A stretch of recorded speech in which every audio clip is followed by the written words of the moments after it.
Tonight's episode is brought to you by the Minnesota Vikings.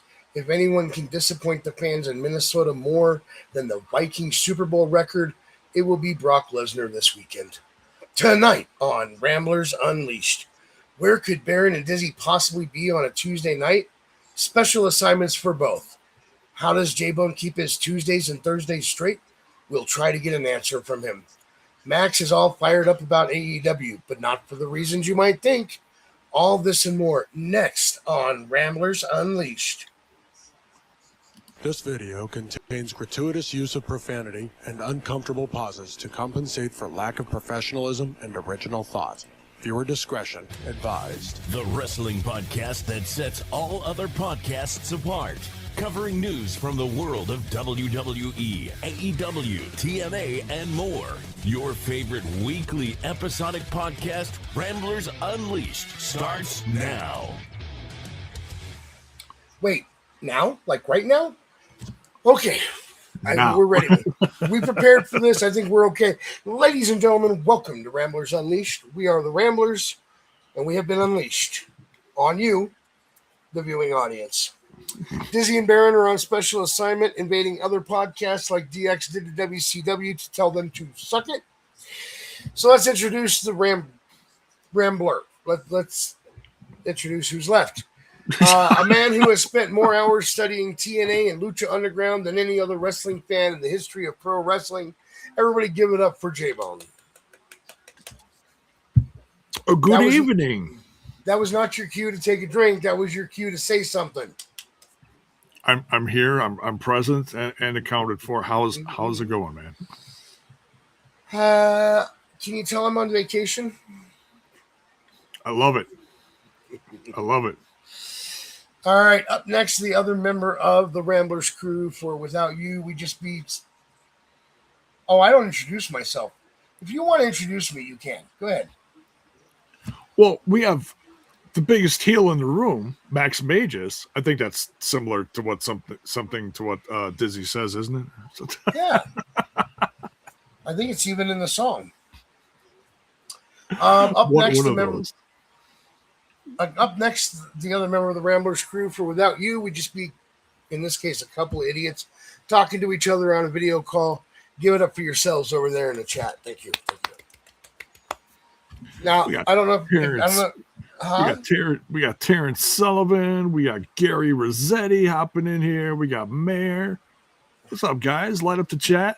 Welcome. We got all the big names tonight. Hell yeah. Now, if you were paying attention at the start of the show, you'll notice I mentioned the Minnesota Vikings. Well, that's because a certain Minnesota native is going to be in a cell with Obafemi this weekend. And so I thought we'd have a little chat about how disappointed Minnesota is going to be. What do you think is more disappointing? When their big name loses to Obafemi in Hell in a Cell this weekend, or the fact that they are 0-4, which is, as we discussed before the show, the worst you can be in Super Bowl losses? 0-4. Wow, that's pretty bad. I'd say that's probably worse than the beating that Brock Lesnar's gonna get. It should be a good match. I'm pretty excited for it. I never qualified whether one thing is worse than the other. I did say that which is going to be more disappointing to the fans of Minnesota. Oh, definitely the Super Bowl. Yeah, well, I think when they see how bad Obafemi beats up on Brock this weekend, I think that might change. But they're not the only team 0-4, and I feel like we should mention this because we're going to call out the bad. And the other 0-4 team is the Buffalo Bills. Oh, the Buffalo Bills. Oh, my God. Gary Rossetti says, this reminds me of Siskel and Ebert introducing each other. Hey, I'll take that as a compliment. Those guys are legends. I'm feeling pretty complimented myself. All right. Before we get into our stories tonight, I want to touch on a couple of things. Jaybone, I am going to read two names to you, and without looking them up, tell me if they mean anything to you. Gotcha. The first one First one is Cruz, Montana. Oh, yes. Cruz, Montana. The brand new name for the brand new NXT star, former TNA World Champion Mike Santana. That is correct. The second name may not be as easy. It's Romeo Malverde. Romeo Malverde. Oh, that is the new name of I can't think. He had a few names. In AAA, he was Hijo de Fantasma. And then in the WWE, he was not Pablo Escobar? It was something Escobar, wasn't it? Santos Escobar. Santos Escobar. Thank you. That Pablo was the Yeah. that guy. Both those stories crossed my news feed today as I was putting stuff together. I didn't want to do a full segment on them. I just wanted to see if you knew that they had announced their new names.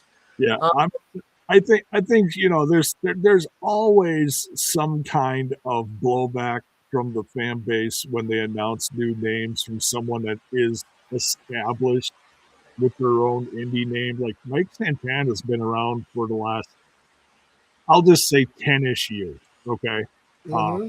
Between the indies, tagging with Ortiz is what he's most famous for, I think.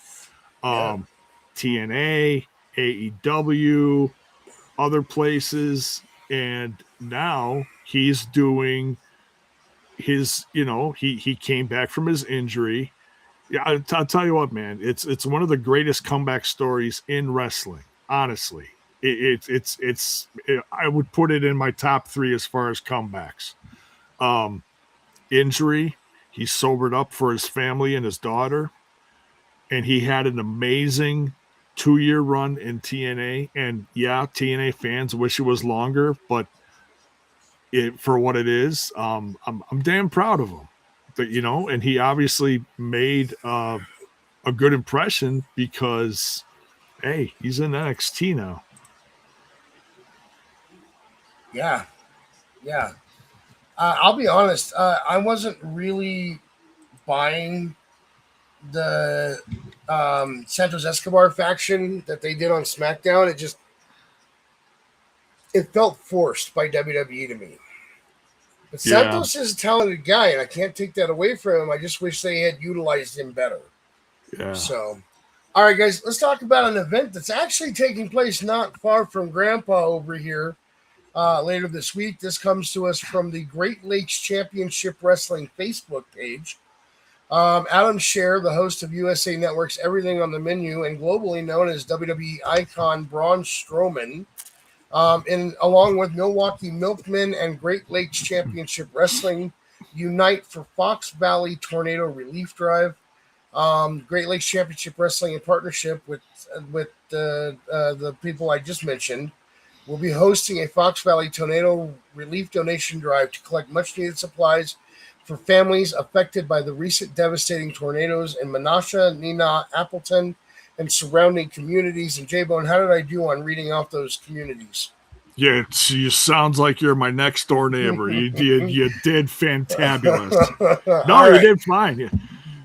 The donation, Menasha, Appleton, yeah, you did fine.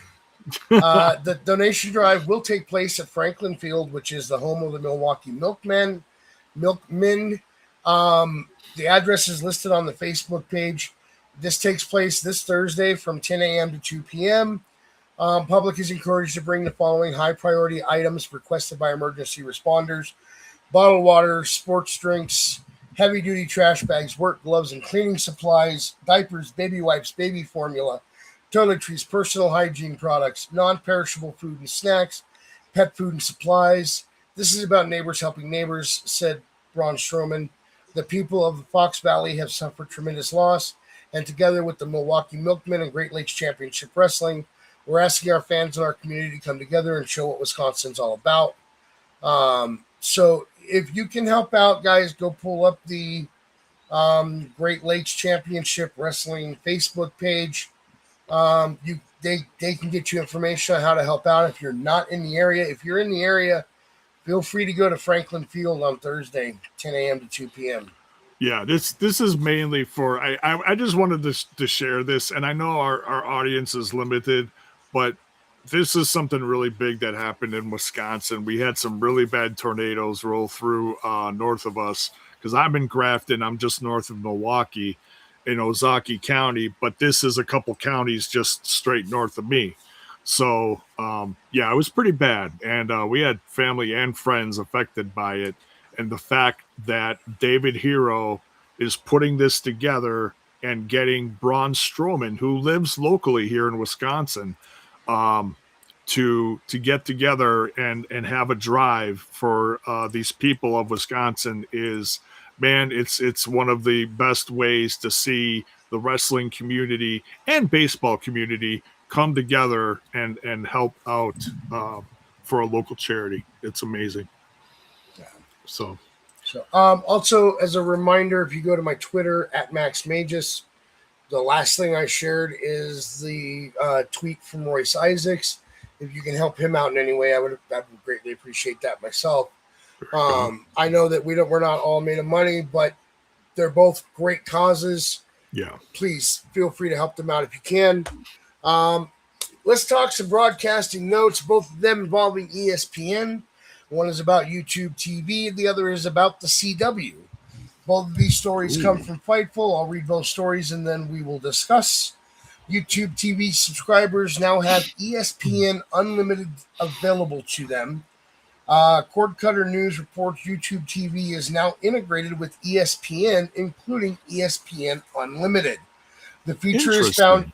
Yeah, the feature is found in the settings on the YouTube TV mobile app in the sports setting area into YouTube TV. With this option, you can link your ESPN account to your YouTube TV account. Fans can also connect their fantasy football teams to the app and keep track of their teams and players. The timing not only coincides with the start of the NFL season in a month, but also WWE SummerSlam this weekend. ESPN has been the home of WWE premium live events since September of 2025. The next story is a little bit bigger, in my opinion. CW Sports Live on ESPN Unlimited to begin on August 4th, including NXT. All CW Sports events, including weekly NXT TV and NXT Premium Live events, will now stream on ESPN Unlimited. From ESPN, more than 800 hours of live CW Sports events air live on broadcast and stream exclusively within the ESPN app for all ESPN Unlimited plan subscribers. So it's saying exclusively makes me think, well, no, stream exclusively. So I haven't found anything that confirms that it will for sure still air on CW. So for now, because it says stream exclusively, I'm going to say that it's still going to be on the CW every Tuesday night. So, oh, sure. It's probably just another source that ESPN is picking up. right. Look, I don't know all the details. This is the first I'm hearing about it, which it's expanding your viewership. So that's all positive in a sense, you know? Oh, actually there is a piece down here that covers it. Let me get to that. Okay. Marquee live events include WWE NXT on Tuesday, August 4th, and NASCAR O'Reilly Auto Parts Series race from Iowa Speedway Saturday, August 8th. NASCAR O'Reilly Auto Parts Series visits Daytona International Speedway on Friday, August 28th for the final regular season race before the chase for the championship begins. The CW's biggest college football season ever kicks off on Saturday, August 29th with New Mexico State of Florida State and the WWE NXT Heatwave Premium Live event from Texas to air on Sunday, August 30th. The CW Network and ESPN today announced their highly anticipated streaming agreement to bring CW Sports live events to the ESPN app will officially launch on Tuesday, August 4th. More than 800 annual hours of CW Sports will broadcast live on the CW network, as well as stream live on the ESPN app for viewers with an ESPN Unlimited subscription plan, so you can still get it both. Fans can activate the ESPN Unlimited plan through their TV or mobile providers in addition to a standalone subscription. Audiences now can watch all CW sports offerings live on any device with the ESPN app as a complement to the CW's nationwide over-the-air broadcast pay TV distribution, combining premium sports offerings into a single viewer-friendly experience while advertisers extend reach to new audiences across all digital platforms. Now that I feel like I'm advertising, I'm going to stop reading this so we can discuss this. Take a breath, damn it. For one, I love the fact that now YouTube TV has ESPN Unlimited, which it's a few months too late for that because we were already signed up for YouTube TV and then the PLEs went to ESPN. So we signed up for ESPN Unlimited. So now we're paying for both in this house. Fortunately, I'm not paying for either one. I'm just enjoying the benefits because I pay for most of our streaming services. And they pay for those two basically. But the fact that the CW stuff's going to be on ESPN, which also means it's going to be on YouTube TV, means now I can get everything in one place except Saturday night's main event, which is still exclusive to Peacock. Yeah. So this is a really interesting announcement. It is. Yeah, it's and it's just one more thing to confuse the fans. No, it's meant to make it easier depending on what streaming services you have. If you have YouTube TV, then boom, you have access to just watch more on YouTube TV because of your options. Similar to like we have, like Tracy and I have DirecTV. So we have certain things that we can view through DirecTV that come with the package for free. I'm not going to go into all that, but I'm just saying same thing, different thing. Yeah. I want to jump in the chat just momentarily. Some birthdays here. I want to recognize my brother over in TNI, Mr. Front Row Bill. It is his birthday today. It's also Laying Lee's birthday, according to Gary Rossetti. That's pretty awesome. And no, I did not forget Bill's birthday, Max. Thank you. Actually, Mayor, excuse me. We did bring it up before the show. Yeah. We just hadn't gotten to the point where we mentioned it on air yet, so I apologize for that. No. No apology necessary. Yeah. Oh, here, Gary Rossetti talking about King Cuerno. We were talking about Phantasma. Yes, his character in Lucha Underground was amazing. And his topes in the Lucha Underground series are like the best topes I've ever seen from a wrestler, period, because they were like bullets. Unbelievable. Terrence Sullivan here talking about Grayson Waller shooting at the start of the episode of NXT tonight. I did see that. I did not see the full episode, but I did see the first 10 minutes. And let me tell you something. This is a fresh start for Grayson Waller. I just wanted a quick touch on this. I feel bad that he's back in NXT, but he needed something to kickstart his career again, because everything he was doing on the main roster was piggybacking on something else that wasn't succeeding.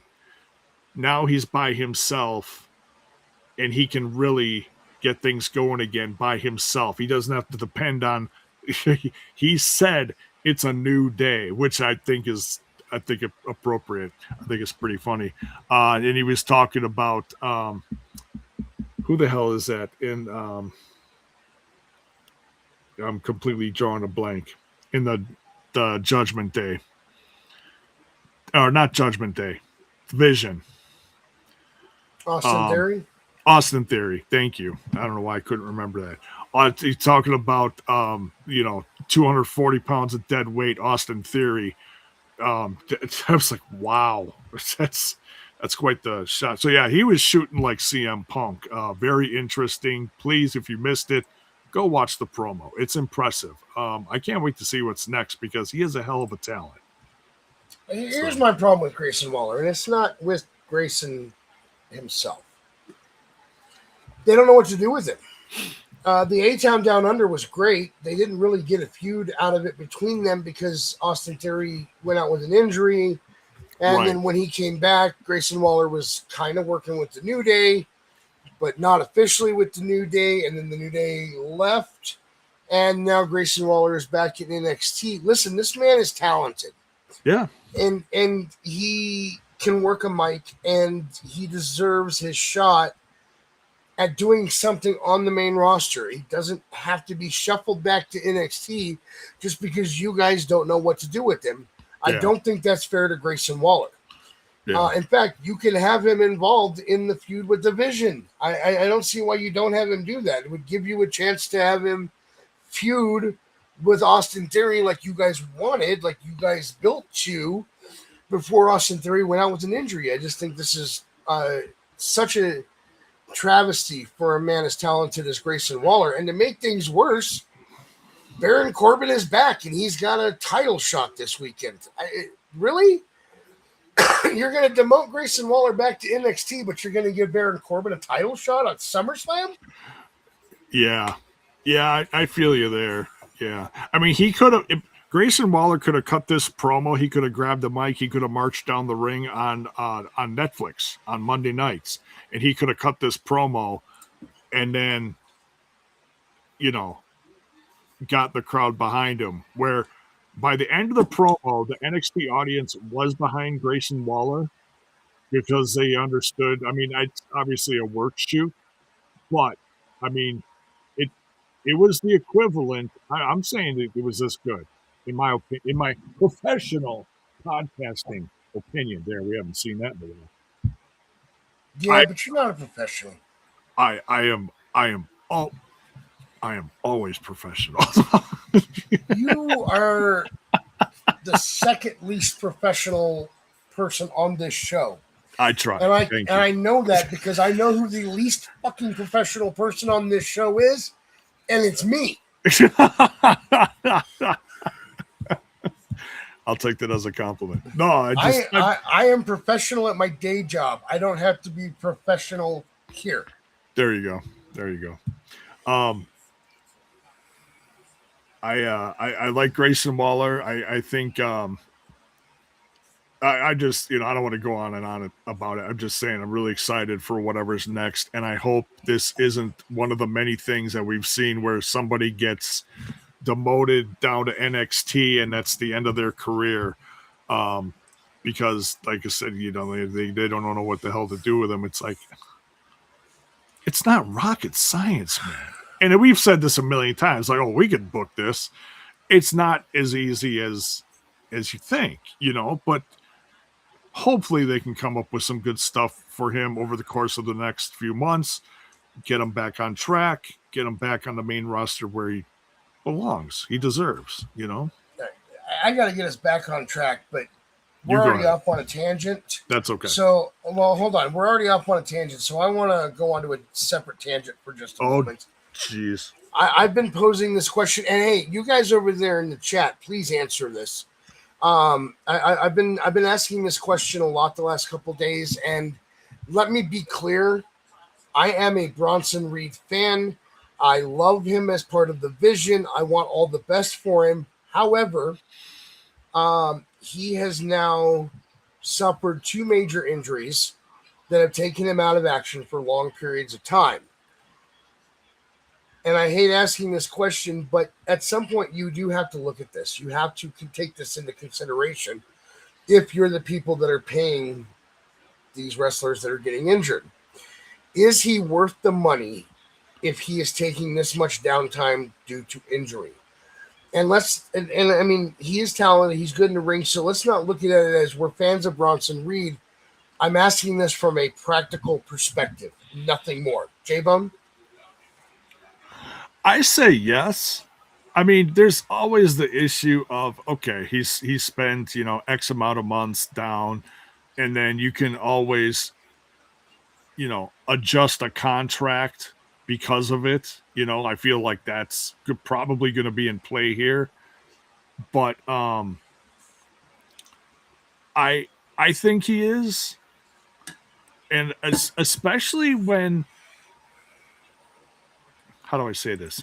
Especially when someone like him, who is already larger than life on TV, and I mean that, a few different ways. He's a big guy.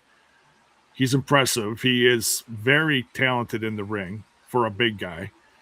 But now, while he's been gone, he has gotten in incredible shape. Like, he's still a big guy, but he has slimmed down considerably. Yes, Mayor, I've seen the one picture that went viral.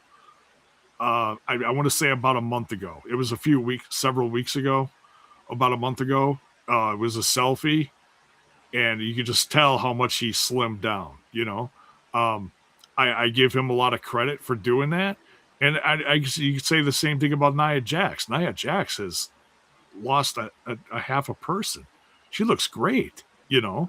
I'll give anyone credit who is trying to better their physique for their career and longevity. Period. Yeah. The less you weigh, that's less pressure you're putting on other parts of your body that could be prone for injury. So yeah, I'll just put it like that. And I'm gonna share with you guys what Barhausen said. Yes, I'm calling him Barhausen because he's a Danhausen fan. He says that Bronson is worth the money. His injuries were freak injuries. It's not like a bum knee.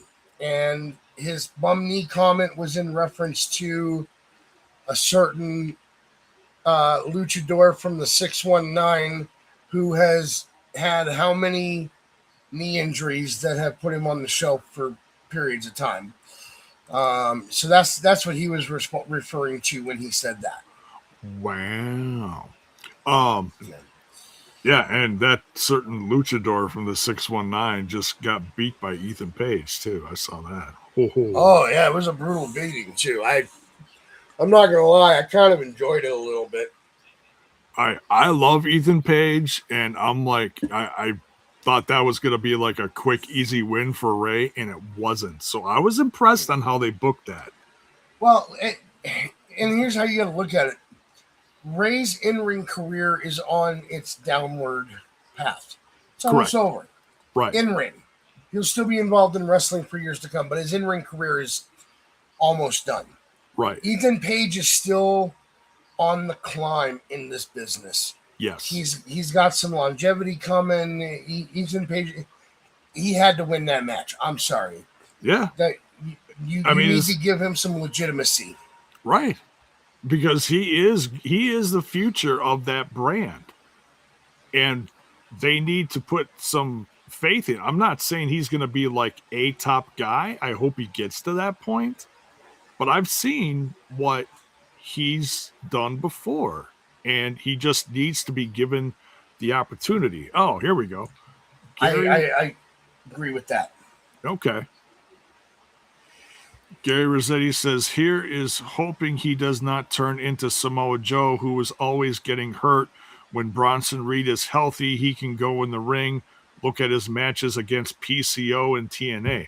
Yeah, the short time that Bronson Reed was in TNA, and I can't remember what the hell he was called. But anyways, that's besides the point.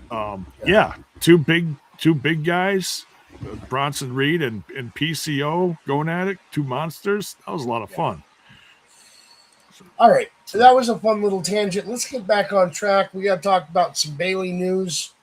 I have two stories here. One from Ringside News about how Bayley could be forcing WWE to change its contract rules. And the other story is about Bayley taking a look back and knowing her place and worth. We'll start with the Ringside News article. Bayley may be able to do more than score a massive payday. She could force WWE to change the way it writes talent contracts. Fightful Select says Bayley's potential free agency has become a major topic inside both WWE and AEW, with one agent believing she could at least reach the negotiation window before agreeing to anything. This is where things could get expensive. Bayley is expected to receive interest from both companies, and her leverage could allow her to demand contract protections that most WWE stars do not currently have. Many WWE deals do not include fully guaranteed years or no-cut protection. That has become a much bigger issue after the company released wrestlers with millions of dollars still remaining on their contracts. The belief is that Bayley may be one of the few stars powerful enough to change that. WWE is expected to want her back, but AEW can offer some benefits that AEW usually does not. AEW has a stronger history of honoring contracts to their full term, pays talent travel expenses, and allows wrestlers to take outside bookings and convention appearances. That matters for Bayley because she could be one of the biggest names on the signing and meet and greet circuit. A source from the convention world believes she would become one of the most in-demand wrestling personalities of the last 2 decades. Bayley's value also goes beyond merchandise and appearances. She is a former champion, a proven television star, and someone who could immediately walk into either company's women's title picture. Meltzer previously questioned whether WWE would give Bayley enough feature time if she remained with the company. That gives Bayley a serious decision to make. WWE can offer history, exposure, and familiar opponents. AEW can offer freedom, contract security, and a fresh role near the top of its women's division. Bayley has not signed anything yet, and that may be the smartest move she can make. The longer WWE and AEW stare each other down, the stronger her negotiating position becomes. Could Bayley be the wrestler who finally lands a fully guaranteed, no-cut WWE contract? And from Fightful, at this stage, I'm taking a look back and knowing my place and worth. At WWE Saturday night's main event, Bayley lost to Lyra Valkyria in a singles match. After the bout, Lyra continued her attack, slamming Bayley onto steel steps. There has been much discussion about Bayley's future as her contract is reportedly set to expire in 2026.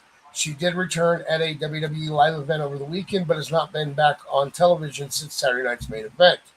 On Tuesday, she posted her blog taking fans behind the scenes of Saturday night's main event.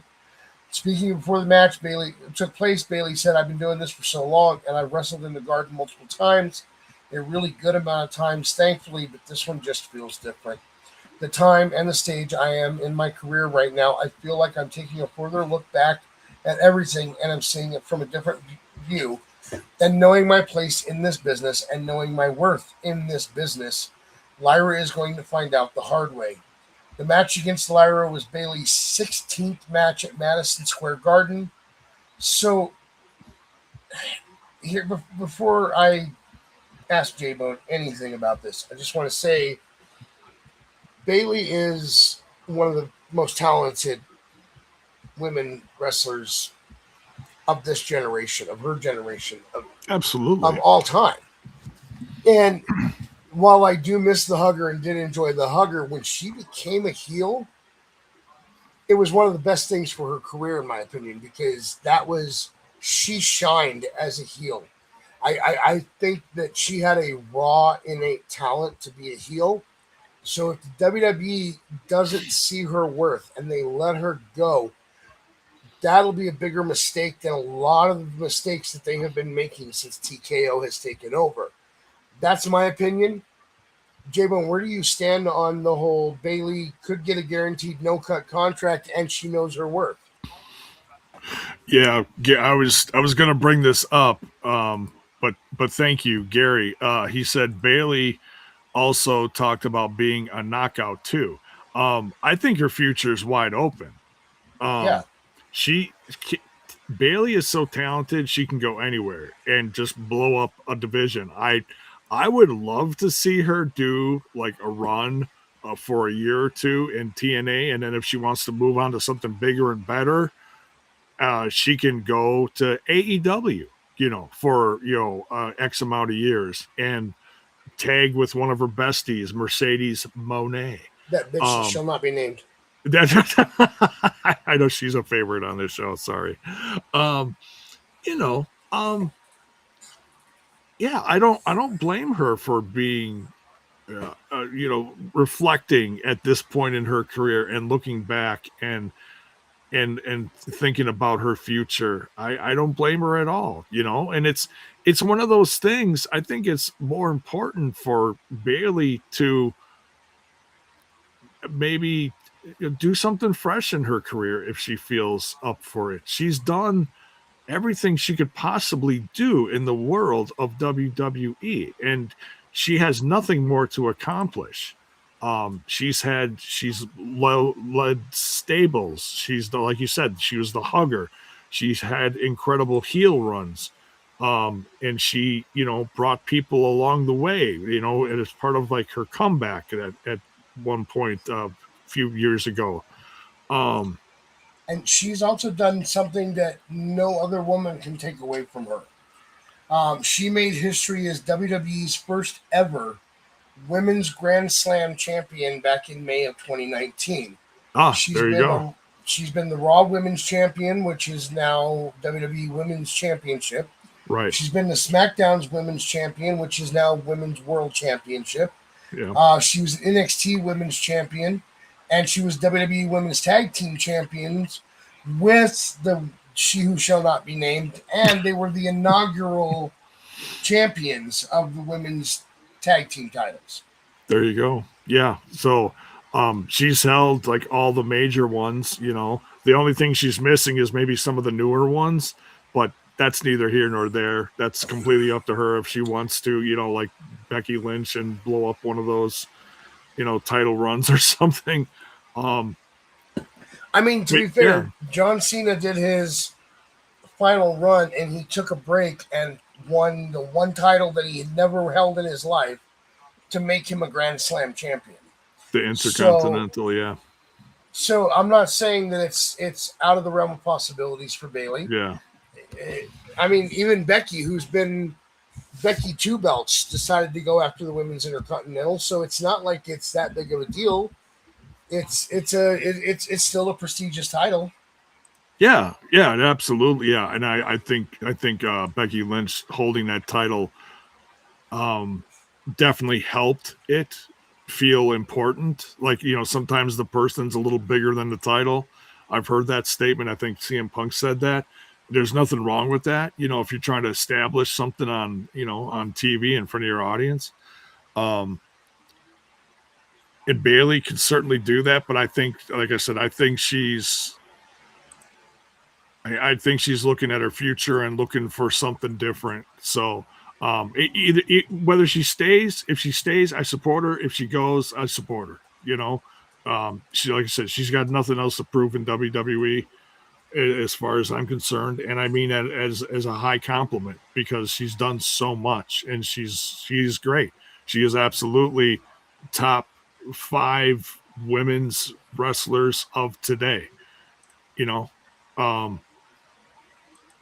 it's all subjective, but she is great. So, yeah. All right, let me ask you a question. How long do you think a champion should? Let's not talk about what the old rule was. Let's not talk about how they're treating it now. Okay. Well, we're kind of going to talk about that, but okay. Just how long do you think is the longest period of time that a champion should go between title defenses? We've seen that in a few different companies lately. Typical is what, 30 days? You should. That's the old rule. It used to be you had to. Yeah. Yeah. Depending on. I know there's always circumstances like, somebody tweaked something. They're going to be out for a few weeks. Okay, now they're back. Now they can defend it. I'll say 2 months. Now. And another example of that, and I know where you're going with this, but I'll bring up one of my own because I'm familiar with it. The Knockouts Tag Team Championships from TNA has seen this too, because there was like at one point, I believe, and if I'm wrong, I'm wrong, but I believe it was almost 3 months that the tag team titles weren't defended. But, there's a lot of moving pieces in the company. They're getting new people. Old people are leaving, so there's a lot of that. So there's only so many women you can put in that position. But yeah, so I've seen it, like I said, across different companies. I would say 2 months is about the max you'd want to use, but we've seen more. So yeah, we've seen Brock gone longer as the champion, but that's beside the point. His days as champion are over. We don't have to worry about that ever again. This is true. Thankfully. But Liv just hit the 100-day mark yesterday. Who did? Next door, Liv Morgan. Oh, okay. That's who I thought you were going to talk about, but I wasn't. Okay. Yeah. Liv Morgan hits 100 days. This is from Fightful. Liv Morgan hits 100 days as WWE Women's World Champion with no title defenses. Liv Morgan is in triple-digit territory. On Monday, July 27, Morgan's reign with the WWE Women's World Championship, hit the 100-day mark. Morgan hasn't defended the title since winning it from Stephanie Becerra at WrestleMania 42. She even posted a picture of her with the title, saying "Kisses for 100 days." Liv Morgan will make her first title defense at SummerSlam, as Io Sky will challenge for the belt, and that will be the 105th day with in between title matches for this belt. That's interesting. Yeah, and we saw this with Brock Lesnar, but Brock was a part-time champion. Brock wasn't even at WWE a lot of the time while he was champion. He would be gone for a couple months at a time, come back, build up to a title defense at the next PLE, which would put him at 3 months plus a lot of the time. And then you got Rhea Ripley, who's going to be out for a bit. That's why they created the interim title. Right. But we're talking somebody who has been on Raw every week, basically, since she won the belt. Right. And we've not had a single title defense. And we've had PLEs since WrestleMania. Right. And like Mayor put in the chat, now this has nothing to do with it, but it does, because they're in the same stable. Raquel Rodriguez just won the Women's Intercontinental Championship last night on Raw. Very interesting that they had that happen the week of SummerSlam. And granted, no, I saw like the clip. So I didn't see the whole match. I missed like 99% of Raw. I saw just a couple things, a couple highlights. But Liv and I believe Roxanne Perez were there to celebrate with her. So, which is great. But yeah, it's like, what's going on with Liv? Maybe, my guess is there was something going on behind the scenes. Maybe they had plans to do something and something got sidetracked because of injuries or something. Like, that stuff always happens in the world of wrestling. You got to stop. You got to rewrite something, go on another path. Maybe that's what this is. I would hate to think that you're going to just forget about one of your most talented women on the roster that's holding it, keeping it warm. Well, Liv and Roxanne actually got involved in the match last night. In fact, Liv had just distracted Soul and the referee, and the referee was still looking at Liv. Soul went to do the Soul Snatcher. Roxanne jumped up, knocked her off the rope, and into a Tejana bomb. Okay. 1, 2, 3. Raquel was your new champion. Very I was interesting. kind of hoping that they would have a segment backstage after the match where Soul said, "You saw what happened," and Pierce made the match for this weekend. I mean, we're going big, right? We got 6 matches each night. I don't see why we can't go 7 on one of them. Yeah. But we're not getting that. I guess we'll see Soul complain on Monday and try and get a rematch. But Monday's going to be big. Monday's going to be big. I mean, it's just, I don't understand it. You have your champion there week in and week out. Why don't we have her actually wrestling? I mean, I'm not even asking why we're not having title defenses. We're not having any Liv Morgan matches in the last 3 months. There's got to be a reason for it. I mean, like I said, there's, if there is something that she tweaked something, like Alexa Bliss did, she did something, I guess, then maybe, but she's also gotten, Liv has gotten physical in matches in certain situations. So I don't know. It's hard to say. It's all speculative, honestly, Right.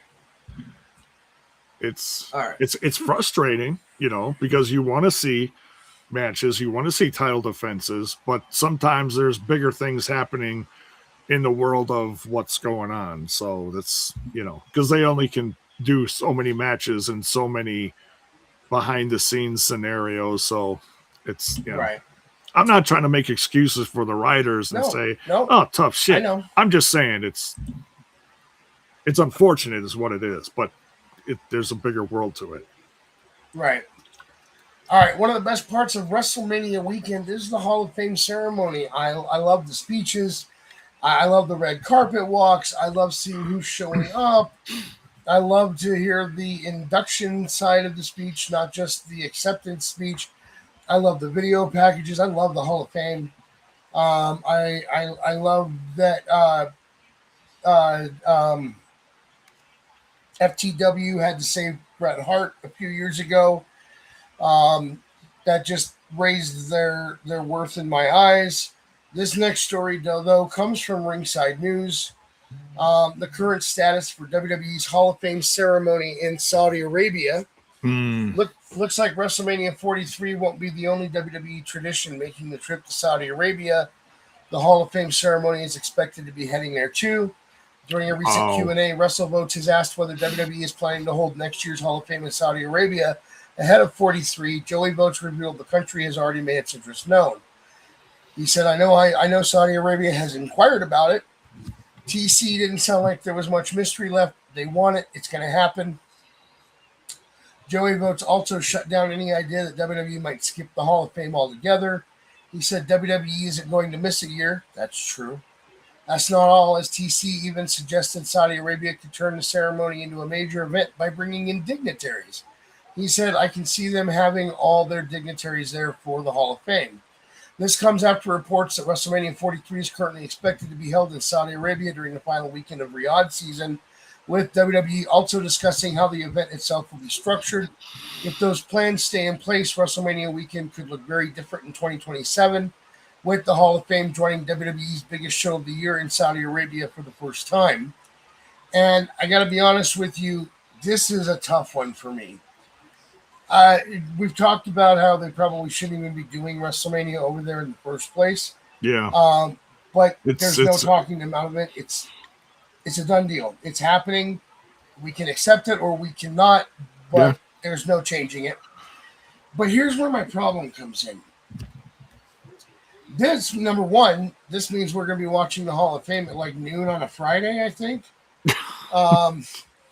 Which is really weird because it used to be on Saturday before WrestleMania, and then they moved it to Friday night after SmackDown.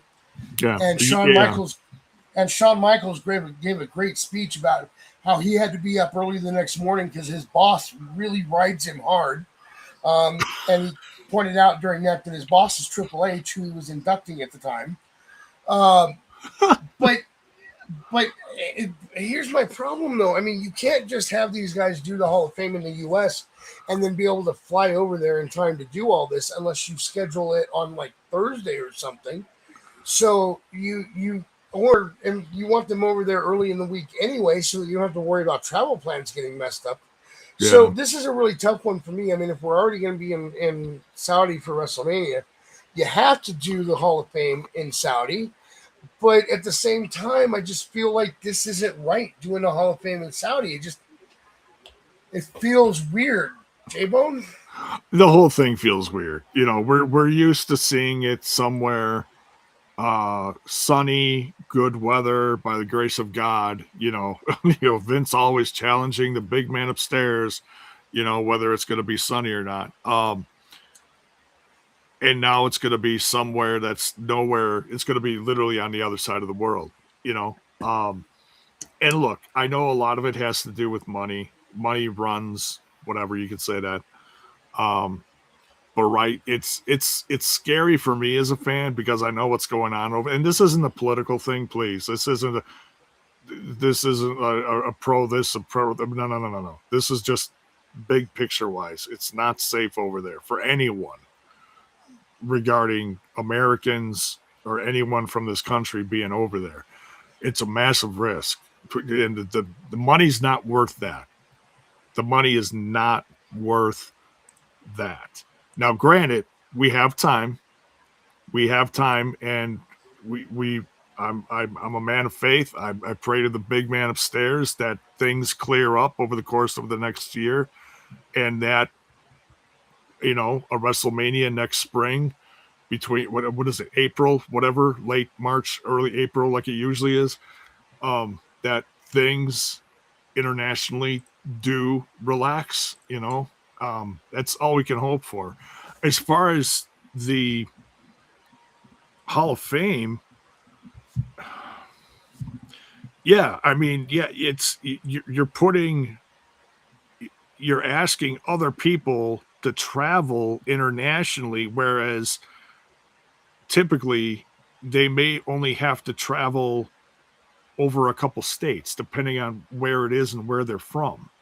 That's asking a lot, depending on all who goes in the Hall of Fame this year. Now, granted, well, we got Stephanie, we got AJ, we got what, Demolition? I'm trying to think of all who got nominated. I believe Stephanie was last year and AJ was this year, so they've already been inducted. Don't listen to me then, I'm old. Yeah, April, by the way. Oh, that's April? Okay. It looks like it's going to be April anyway. Okay. So, look, it's...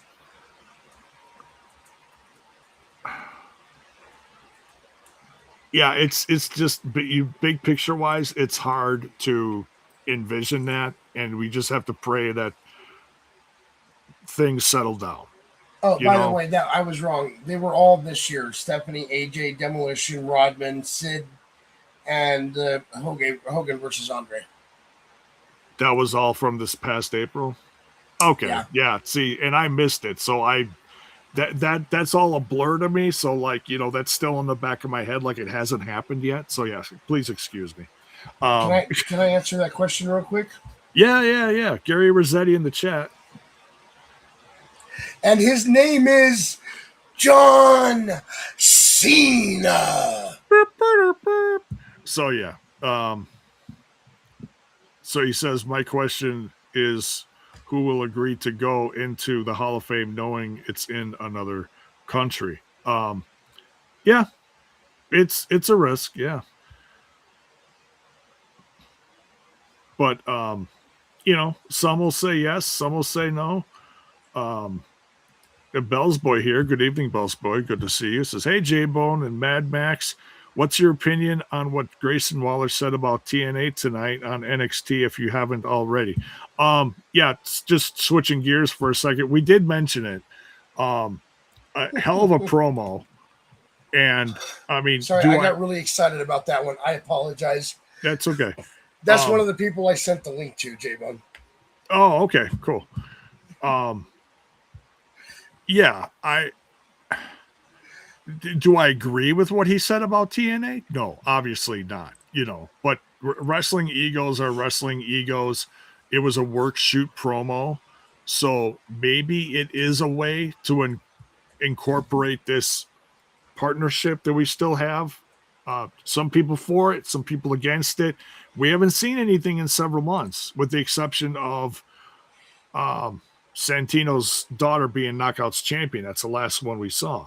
So, but yeah, I love it. I can't wait to see what's next for him. I wish he wasn't, in a sense, demoted to NXT, but the pipe bomb he laid was priceless. And who is this in the chat? He is part of a community I'm in on Discord. Oh, okay. He goes by the Lord Baron. He is a DM for some amazing people, and he is amazing himself. That's not our Baron. That's not our Baron. No, Bear, okay. Baeron. Baron. Gotcha. Because he is a DM over there, I have affectionately nicknamed him Daddy DM. Okay, gotcha. Well, welcome. Absolutely. Yeah. He's a great guy. I love having him around. Yeah. So yeah.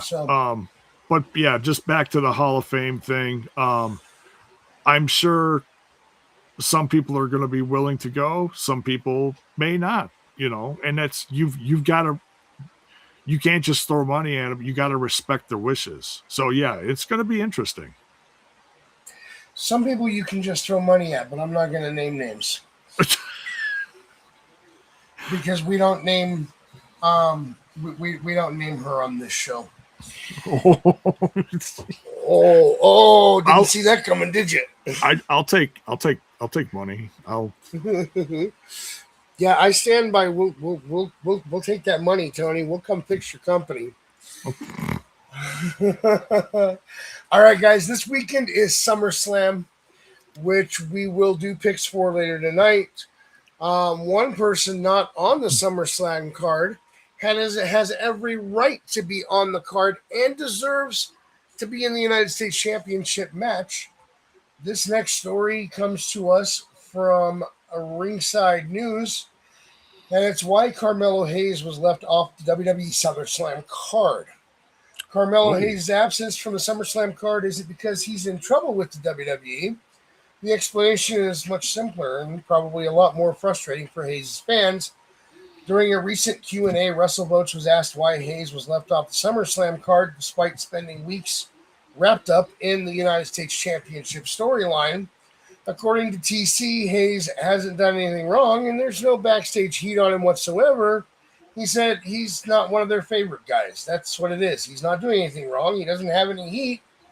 The discussion then turned to another notable omission from Hayes' year. After Joey Votes pointed out that Hayes also missed out on WrestleMania 42, TC said it comes down to WWE consistently choosing the same group of talent when the biggest shows roll around.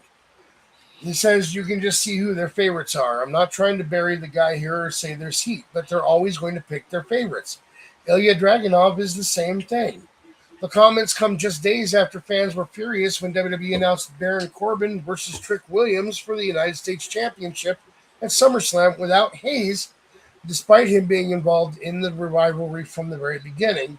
Even Baron Corbin admitted he'd like to see Hayes added to the match. For now, though, it looks like Hayes will once again be watching one of WWE's biggest shows from the sidelines, not because of backstage issues, but because, according to WrestleVotes, he simply isn't viewed as one of the company's top priorities. And I'm going to be honest with you, at first when I read that article earlier today, it read like, oh, he's not one of their favorites. That means they're mad at him, even though they're saying that there's no heat. But what they meant was he's not like Randy Orton. He's not John Cena. He's not CM Punk. They don't dislike him. He's just not one of their guys, you know? Right. And to me, that's a problem because Carmelo is damn good in the ring. Oh. And it took a long time for me to admit that, but he deserves to be in this. Baron just walked back into WWE, and he's got the match this weekend with Trick. Literally, but yeah. Carmelo has been there since the start of this feud. It's his feud with Trick Baron got involved in, and he's not booked for SummerSlam. I'm hoping WWE corrects that this Friday because they have one more show before SummerSlam, and there is every possibility that they correct that. I would love to see it for the simple fact that Carmelo Hayes and Trick Williams have a lot of history between NXT time and now it's being revived in the main roster. And the fact that I think I don't know. I think some people saw Carmelo Hayes as someone that would really be picked as a top mid-card guy and go far, which he's done well. I'll say this, his United States run, along with his matches with Ilya Dragunov and Ilya Dragunov defending, between those two guys and the defenses that they made on SmackDown over the course of, X amount of months, was absolutely the highlight of those shows for several weeks in a row, was those open challenges, because they didn't just cut it down to like, okay, you get 4 minutes. No, man, we had like 20-minute matches that were absolute bangers, match of the week contenders. And I don't know what happened to that. Now, I love Trick Williams. Trick Williams is an absolute star. He did phenomenal things while he was in TNA as their champion, which I feel like he's totally proved himself there. and earned everything he has now because of what he did in TNA. I think a lot of people took notice because it did go well. It did go as planned, and he took everything one step at a time and was phenomenal. And the fact that he passed up Carmelo Hayes in the process of all this and now is, you know, like the place erupts and shakes when Trick Williams comes out. And Carmelo Hayes has put on phenomenal matches, but he does not get that response. So I think that's part of it. I don't know what Carmelo Hayes has to do to change that. But man, once you got something like what Trick has, it's hard to take that away. Oh, you mean his lemon pepper steppers? Oh, I'm saying the whole package. His shtick on the mic. He had what's his name? Yachty for several Yachty, weeks. yeah. Lil Yachty. That was fun, you know. Do I always like stuff like that? No, but in this case it worked. You could take someone and you can put them in that position and not always make it a on-screen role, but in this case it worked for several weeks. But now he's gone and he's got to focus it on himself. So yeah, I would love to see them fix this and put Carmelo Hayes in it. Bell's boy, Little Yachty. Sorry, Little. Yeah, Little. I would hate, I'll tell you what, if I'm a rapper and I have a stage name, that's the last thing I'd want would be Little this or Little that. It's like, what are you saying? It's like, I'm old school. That means something. I'm just, because I'm sick, but whatever. Yeah. All right, guys, I have said this multiple times on this show. There is a difference between being a good heel and being an outright dick. From the Desk of Max Magius, our next story comes from Ringside News, and it is about Daniel Garcia. And if you watched anything about Redemption, Daniel Garcia caught slapping another fan's phone during AEW Redemption Meltdown. Daniel Garcia's exit from Redemption just got even uglier. Ringside News has learned that Garcia appeared to knock a third fan's phone out of his hand moments before the two incidents already seen in footage from the Bell Center. The newly surfaced video was posted by the fan involved and shows Garcia climbing over the barricade while the man filmed him. As Garcia passed, he appeared to smack the camera directly out of the fan's hand, sending the phone flying to the floor. The fan immediately lost it, repeatedly yelled at Garcia, while security stepped in to recover the device and hold him back. He screamed, "Don't touch my phone, don't touch my phone." Garcia kept moving, but the situation was far from over. Moments later, he came around the corner and approached the fan wearing a blue shirt, who was seen in the original footage obtained by Ringside News. Garcia appeared to knock that fan's phone away before stopping for a heated exchange that lasted several seconds. There is no clear audio revealing what was said, but Garcia looked furious when he finally turned and continued toward the exit.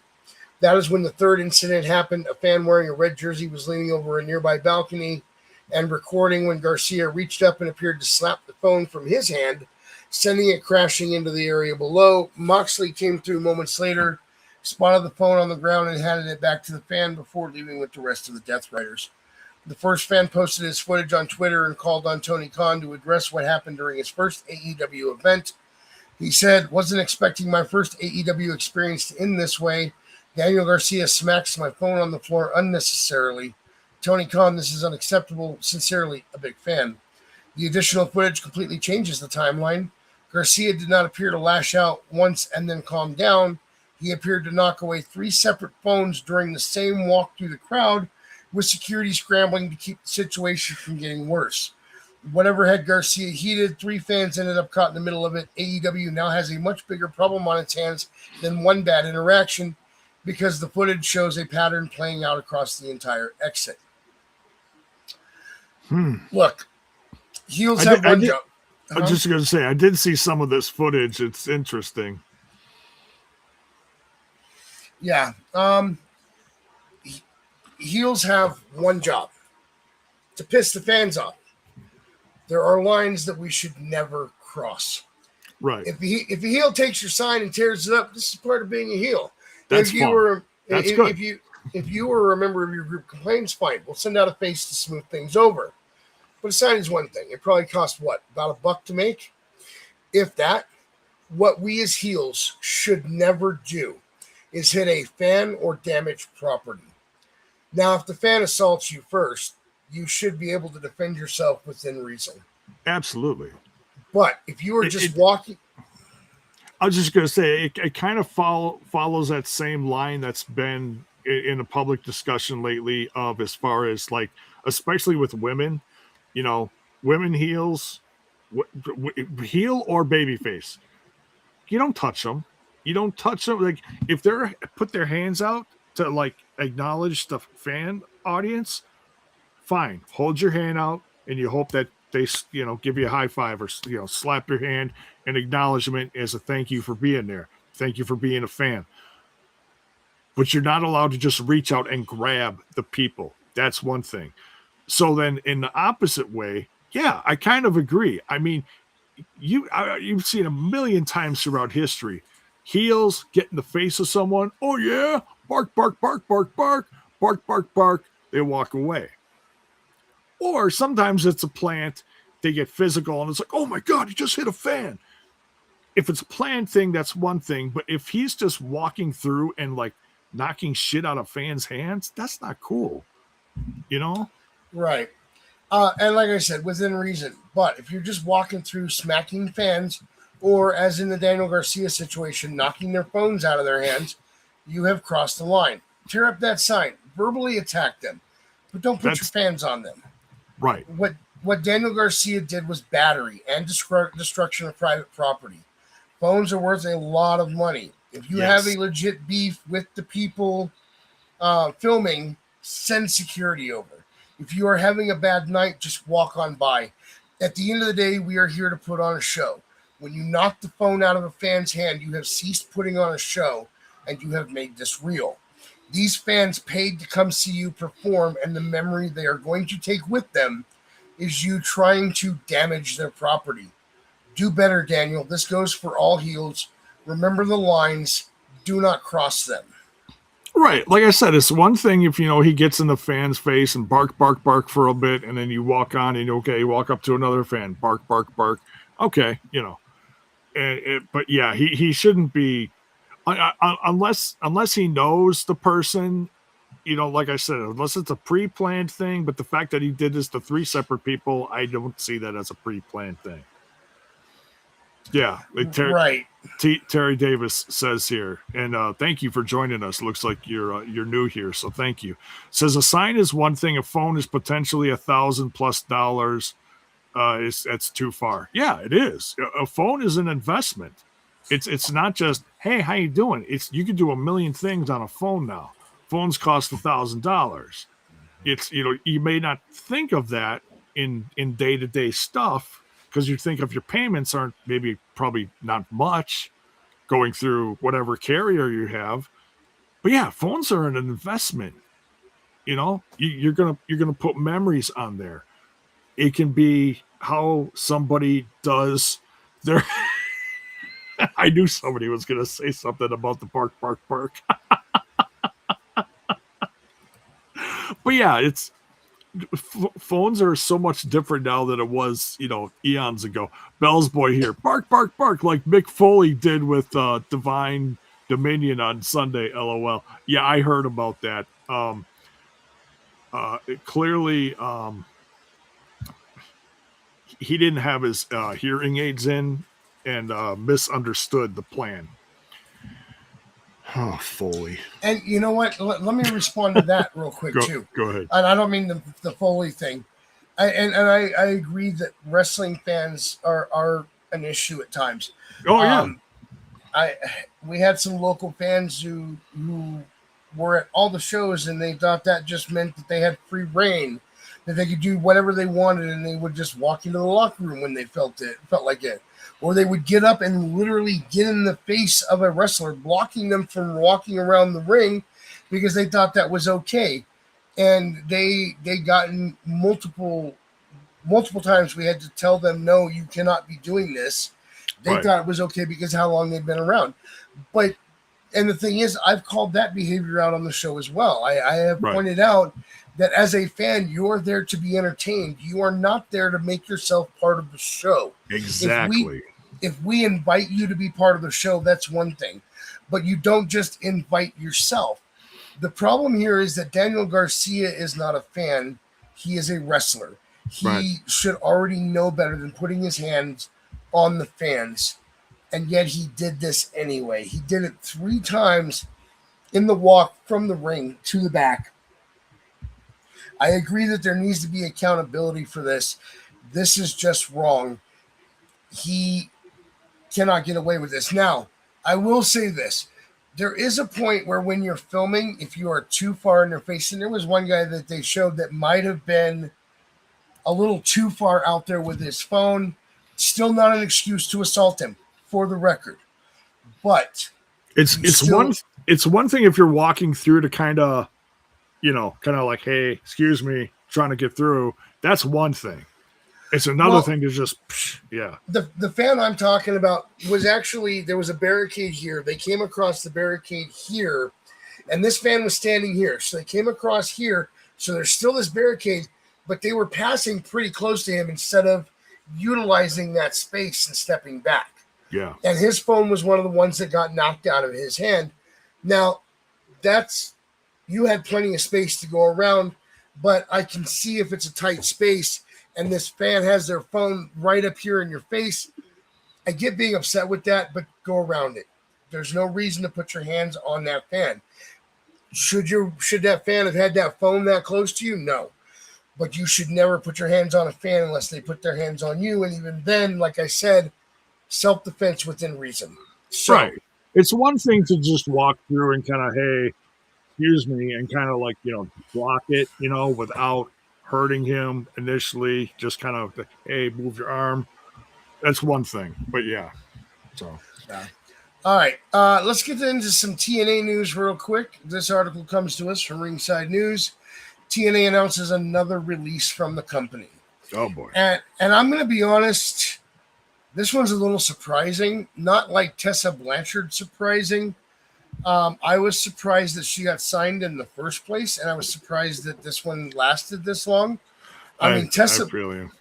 I'm. Don't get me wrong. Tessa Blanchard surprises me because of her history, and I don't mean in-ring history, but I mean like the issues that she has gotten into backstage. We talked about that on the show. Oh, sure. But this one is just one of those that I was like, when they signed her in the first place because of why she got let go from WWE. That was a major safety issue. But we'll get to that in just a minute. TNA Wrestling has released Victoria Crawford, better known to wrestling fans as former WWE star Alicia Fox. The company announced the move on July 24th, 2026, confirming that Crawford's departure is effective immediately. TNA Wrestling has come to terms on the release of Victoria Crawford. Effective immediately, we wish her the best in her future endeavors. I think WWE has taken a hand in writing TNA's release notifications. TNA did not provide a reason for the release or any additional details about what led to the decision. Crawford first appeared for TNA at Unbreakable in April 2025 before being introduced as the company's Deputy Director of Authority alongside Robert Stone. She made her in-ring debut on the May 8th episode of TNA Impact with a victory over Brittany Brooks, who was on Big Brother earlier, Sunday night. If you guys didn't watch Big Brother, Brittany Brooks was on Big Brother. She was in a wrestling thing on Big Brother with Mr. Pectacular himself. She quickly moved in, back to Alicia. She quickly moved into the Knockouts Championship picture and challenged Masha Slamovich at Under Siege on May 23rd, 2025. Crawford later aligned herself with Tessa Blanchard, competed regularly across Impact and Explosion, and even returned to WWE NXT through the working relationship between WWE and TNA. Crawford's time with the company is now officially over, leaving questions about where the former WWE star could appear next. And listen, like I said, this is a safety thing for me. The reason that she was let go from the WWE, as it was reported anyway, was apparently they found out that she was drinking before matches, and she Yeah. had been in a couple of matches under the influence of alcohol. You'll notice that I'm not saying she was drunk during the matches. That's not something that I am privy to. I don't know what the breathalyzer results were. I don't know any of that.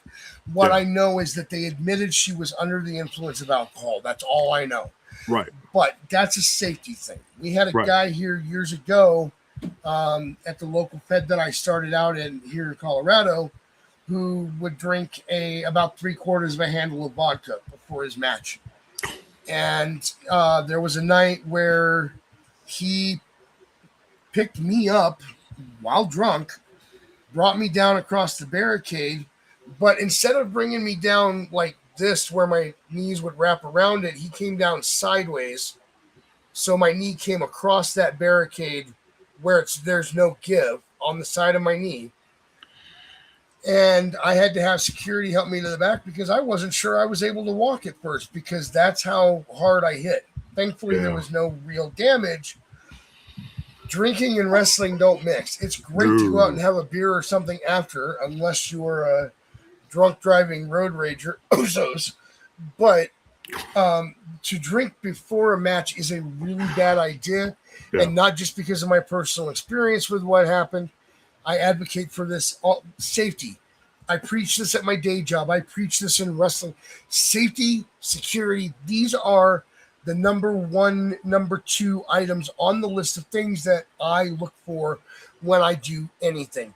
Whether it be when I'm going to a store to work overnight for my day job or when I'm getting involved in some kind of wrestling match, safety and security is important.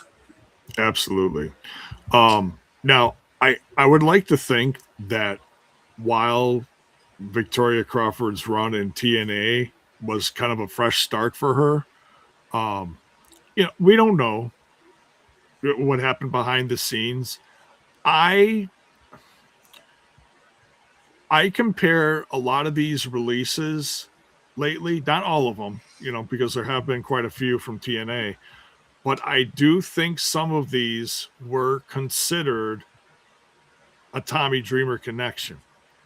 And that's not a bad thing. You could say it's just the same thing that happened when Scott D'Amore was running the company and he brought in X amount of people because he had connections with them. And then once Scott D'Amore was gone, you saw X amount of people leave because there wasn't that person pushing for them anymore. I think it was great to have her back in the company. I did enjoy her time. Was I surprised by it? Yeah, because I didn't know what was going on with her. I didn't know she was still wrestling or wanting to be in wrestling or whatever. So the fact that she was given another chance to be on TV, I think she did great. I don't know of any backstage incidents. I'm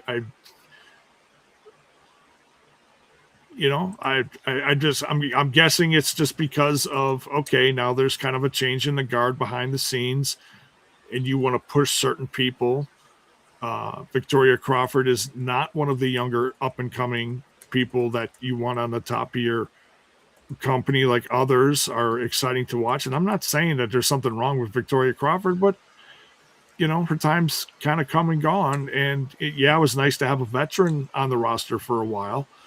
I think that's great, especially when you put her with someone like Mila Moore. And we've seen TNA, I've discussed this hundreds of times. The one great thing that TNA does, if you notice, in stables for knockouts or men, is they put a veteran with someone young up and coming. We've seen it so many times. And the fact that Victoria Crawford was put in that the Diamond Collective, I believe is what it was called, with Tessa Blanchard and Mila Moore. Now Mila Moore's moving on to something bigger and better, being part of Ali's group. Where does that leave Victoria Crawford? So yeah, it's unfortunate, but it's all right. It's all right. I'm sorry, I'm laughing at what the Lord Baron said over there in the chat about the only drink he'd have before a match. It's a safety.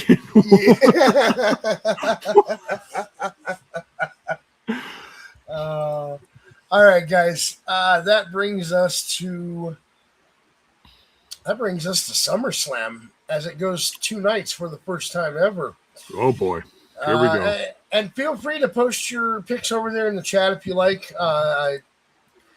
We will try to keep up if you do. Otherwise, I'm going to run down this list real quick, because even though Dizzy and Baron are out on special assignment tonight, I actually was able to nail them down long enough to get their picks before the show. So what we're going to do is I'm going to start with Dizzy, then give his picks. Then I'll let Jaybone do his. Then I'll read off Baron's picks, and then we'll come back to mine. So night 1, we have Liv Morgan defending her Women's World Championship against Io. And Dizzy has picked Io to win this match. Okay. We have Oba Femi versus Brock Lesnar in a Hell in a Cell match. Dizzy has picked Oba to win this match.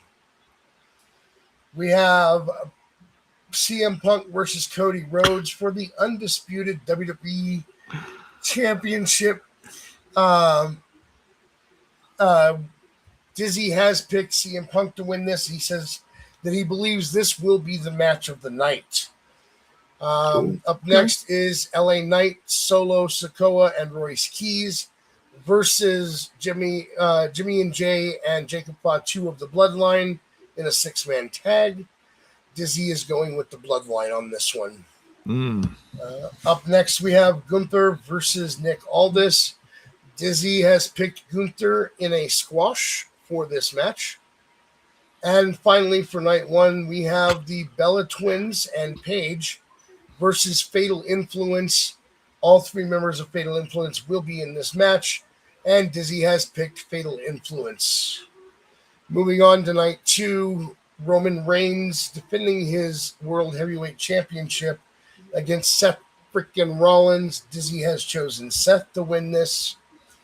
Penta defending his Intercontinental Championship against Chad Gable. Dizzy has chosen Chad to win this. For the 5-way ladder match for the interim women's title. Ooh, okay. We have Tiffany Stratton versus Jade Cargill versus Chelsea Green versus Charlotte Flair versus either Julia or Lash Legend. That will be decided Friday to see who gets the last spot in the ladder match. Oh, okay. Dizzy said anybody but Jade. He didn't actually pick anybody on this. He pulled a me. No, I'm kidding. No, because you picked Junkyard Dog for the Saturday night's main event. At least he didn't do that. What? Danhausen versus Dominic Mysterio in a Human Monies on a pole match. The winner gets to keep the $100,000 that Danhausen stole from Dom. I say it that way because personally I don't believe that money was stolen. It was given to Danhausen. Danhausen accepted it and left the room. That's not on Danhausen. And here is Dizzy's pick. Dizzy picked Dominic Mysterio, and I quote, because fuck Danhausen, and you better say that on the show. That is a direct quote from what he put in the messenger.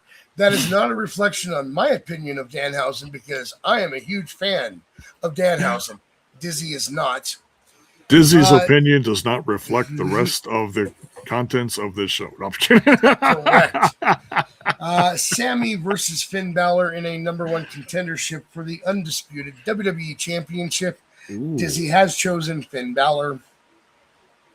And when I come back and do my picks, remind me to tell you why it's going to be Finn Balor in this match. But we'll get to that when we do my picks. And finally, the final match on the card, Trick Williams will be defending his United States title against Baron Corbin. Give me a second. Apparently, I didn't type that already. Championship.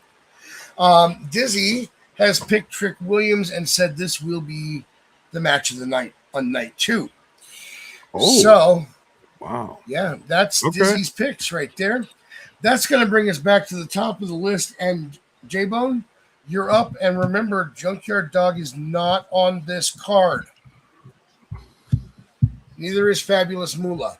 Damn it. So, Liv Morgan defends her Women's World Championship against Io Sky. What about the Jumping Bomb Angels? I'm kidding. Yeah, and we talked a little bit about this earlier, that it's been so long, and they've done some stuff to help build it up, but it, you know, I'm going with, I know I'm going to get slapped for this from my wife, but I'm going with Liv. Okay. All right, up next, Oba Femi versus Brock Lesnar, Hell in a Cell. Oh, this is good. This is going to be quite the spectacle. Terry in the whoops. We'll get to Gary's in a second. Terry Davis says, is it wrong that I personally feel that Oba versus Lesnar should have been night 2 main event? No, it's completely believable. I don't see anything wrong with that. It's not a title match, but it is kind of you're putting your legacy on the line. We all feel like this is going to be Lesnar's last match, and Oba Femi is going to be the new top dog in the company. So, you know, and look, we may be wrong. I don't know if they put they didn't put a stipulation on here like if you lose, you're done, right? No, it's just two guys trying to, you know, own the yard. Right, but I'm pretty sure that this is the end of Brock's career. I'm pretty sure of that. Yeah, I mean, we talked about that for at least almost a year, you know, to people that were, you know, trying to guess on what's going to happen with his career and how it's going to end. And we had quite the surprise at Mania, but guess what? It's still going. But yeah, I'm picking Oba. Yeah. Gary, just to clarify, did he say Repo Man for Oba versus Brock, or did he say that for Liv versus Io? I need to know where to put it. I think Repo Man's gonna be in the Trick Williams match. No, I'm kidding. Yeah, Baron Corbin is gonna come down as the Repo Man in this. No, I'm kidding. Keep on going. All right. Up next, we have CM Punk defending his undisputed WWE Championship against QB1 Cody Rhodes. Who you got? Oh, I'm going with CM Punk all day. I do like this. It's I know, and everyone's like dying for who's going to turn heel, who's going to do this, who's going to do that. And they had to, I feel like they had to do something. You know, I did see what Punk did to Cody. He flipped the title. He nicked his face. Cody was kind of like made a big deal out of that. And so that was like the start of it. And then Punk at another face off with Triple H present was like, you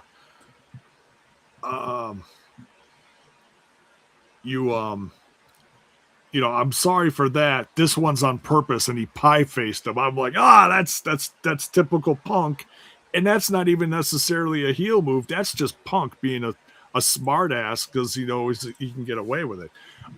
Like trying to teach him a lesson. Like, hey, that was an accident. Don't get upset about that. Pay attention to your surroundings because this is what's coming. Right. But yeah, either way, no matter what happens. Who knows? Maybe Punk will bring in some new followers. It's been a while. We'll see what happens. All right. Yeah. Up next, we got LA Knight, Solo Sikoa, and Royce Keys taking on Jacob Fatu, Jimmy and Jey Uso of the Bloodline in a 6-man tag. Oh man. I think it's going to be a bad weekend for the Bloodline because I'm going with, LA Knight, Royce Keys, and Solo Sikoa. Okay. And that's, I gotta say, Solo Sikoa is, I think, probably the most interesting one out of this, just because his role has been so entertaining. The fact that he just, shows up and bitch slaps, Jay or Jimmy or whoever, Jimmy or Jacob is usually who he's bitch slapping. and the fact that he has now been deserted, everyone's deserted him. And now he's trying to form a new alliance. Like, hey, the enemy of my enemy is my friend, and that's kind of where they're going with this. Mm-hmm. And it's all just kind of grown and gotten out of control. But I dig it. It's like I said, something's got to give with LA Knight. Something's got to happen, and I think this isn't necessarily going to help him or hurt him, but because what he did against Seth Rollins a few weeks ago was phenomenal. Well, and I don't think it really. I mean, I know who I made a definitive pick in this when we come back and do my run. Yeah, but I don't think it matters who wins this match, because I think this match is a stepping stone to War Games, and I think all 6 of these men will be in that War Games match. Oh, that's true. Yeah. So, up next we've got Gunther versus Nick Aldis. Oh man, it's nice to see Nick Aldis in the ring again. It's been a bit, and for those of you that forget, yeah, he's talented, and you say, yeah, well, he's also been NWA World Champion for a long time. He's one of the longest runs. Some people know that, some people don't, but it's neither here nor there. I guess I gotta, I'm just gonna go with Nick Aldis, and it'll be something to maybe smack Gunther back into place. All right. Up next, we have the Bella Twins and Paige taking on all 3 members of Fatal Influence. Hmm. And this match comes on the heels of Fatal Influence taking the women's tag titles off of Brie and Paige. Yeah. I'm a little surprised that they went that quickly with this group of ladies from NXT, but I am not complaining. Fatal Influence is very entertaining. They're very good. Obviously it's branched from other stuff that happened in NXT, but they kept it going, and they've absolutely surpassed what was on NXT. So good for them. I'm going with Fatal Influence on this one. All right, that brings us to night 2 for Jaybone. We have Roman Reigns defending against Seth Rollins. Oh, I gotta go with Seth Rollins all day in this. I mean, Okay. It's not a new rivalry. This has been going on for over a decade, and it's been a good rivalry. But I feel like this has got to be like it for it. I feel like for at least for a long time, and they brought up the history of it, and it is a good history, but how many times are you going to do this? This has got to be it between these two. Right. All right, up next, we have Penta defending the Intercontinental Championship against Chad Gable. Oh, and as much as I love Penta in this position, I think he's had a tremendous run. I feel like this push for the redemption tour, or whatever you want to call it, for Chad Gable is going to definitely kick it into another gear, and I think he's going to take the title from Penta. All right, up next, the 5-way ladder match for the interim women's title. Tiffany Stratton versus Jade versus Chelsea versus Charlotte versus either Julia or Lash Legend. Who you got? See, that's a tough one because not all the picks are in there, but It definitely got some favorites in there. Mm-hmm. And you said this is for the number one contendership for which title? No, they have This is created the interim. This is the interim that they created because of Rhea Ripley's injury. Rather than making her give it up, give the title up, they created an interim until she comes back. Gotcha. Can I pick two just in case, just for shits and giggles, because we're not sure about the last two? It depends on which two you pick. All right. Well, number one, I gotta pick Chelsea Green. I think she's the dark horse in this. But then a big factor is you said Lash Legend versus Julia is the last one. Yes. Yeah, that's tough. That is really tough because both are very talented, but both are very different. I would love to see Lash Legend get pushed in this position. I think she's ready, but I also want to see them do something like this with Julia. Damn. All right, I'm going with Lash Legend as a backup because of the two were unknown. So, if Julia's in, I'm going with Chelsea Green. If Lash Legend wins, I'm going with her. Listen, Terry, this is going to be the first time we disagree tonight. I'm picking Lita to win, not Trish Stratus. All right, up next we have Danhausen versus Dom. Human Money's on a pole. Who booked this shit? Adam Pearce. It's old school. I like it. It's all right. I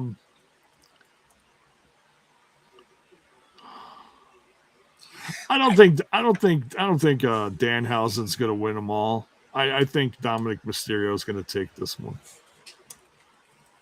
But you were going to say something? I was going to say I think this is WWE's way of saying, "Hey, Vince Russo, we know you're still watching." Maybe a little nod to him.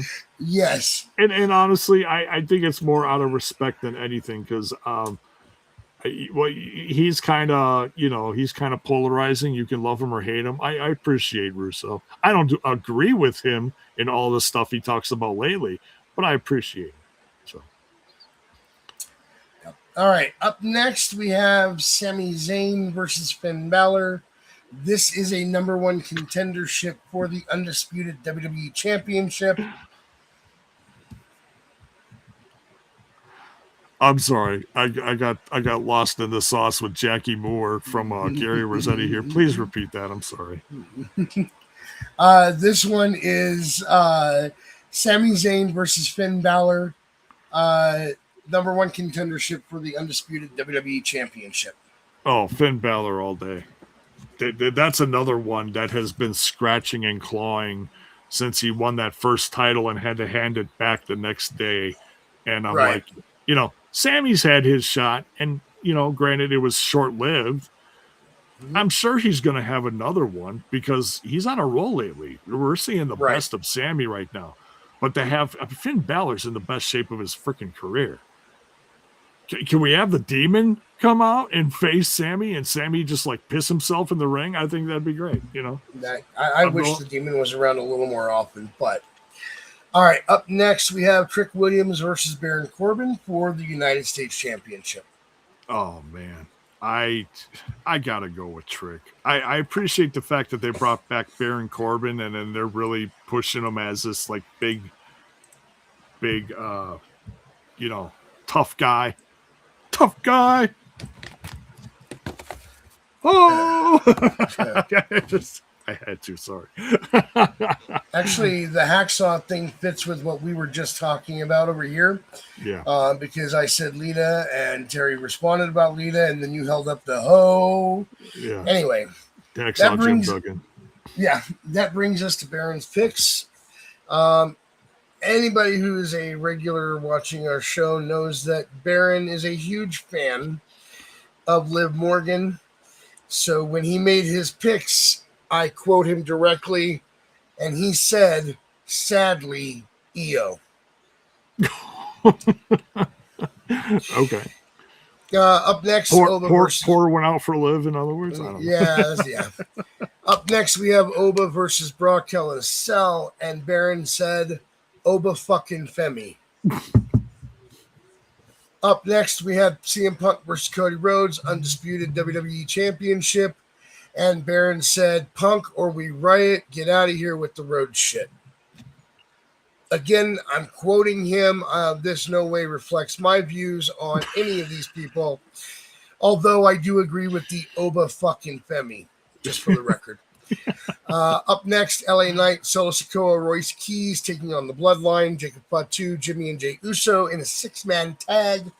The Baron has chosen Team LA Knight. Up next, we have Gunther versus Nick Aldis, and the Baron chose Gunther. Up next, we have the Bella Twins and Paige versus Fatal Influence, and the Baron chose Fatal Influence. And that brings us to night 2. It was Roman Reigns versus Seth Rollins in a World Heavyweight Championship match. Baron said, this is the wrong pick, but give me fucking Seth. Up next, Penta versus Chad Gable. Baron went with Chad. Tiffany Stratton, Jade Cargill, Chelsea Green, Charlotte, and either Julia or Lash Legend. Baron went with Chelsea Green. In Danhausen versus Dominic Mysterio. I know, I am so sorry, Nick. In Danhausen versus Dominic Mysterio, Human Money's on a pole. Baron went with You've Been Cursed. Sami Zayn versus Finn Balor. Baron picked Sami. And finally, Baron's last pick was Trick Williams over Baron Corbin. Which brings us to my picks. Oh, boy.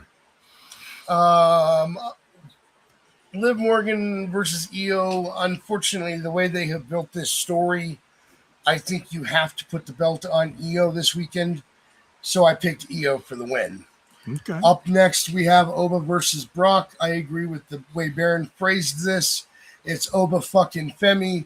I disagree with Jaybone picking the Repo Man for this match, but, you know, what can you do?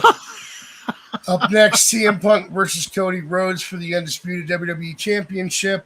I did go with Punk, although I don't dislike Cody Rhodes.